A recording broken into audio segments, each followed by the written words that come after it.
You ask Tiger to solve. This deals with linear equations with one unknown. The final result is x equals -11. Let's solve it step by step. Simplify the expression. Expand the parentheses.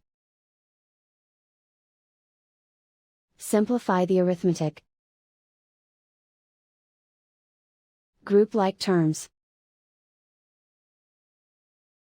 Combine like terms. Group all constants on the right side of the equation. Add 6 to both sides. Simplify the arithmetic.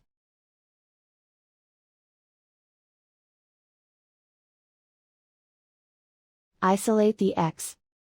Divide both sides by 3. Simplify the fraction. Find the greatest common factor of the numerator and denominator. Factor out and cancel the greatest common factor. And so the final result is x equals -11.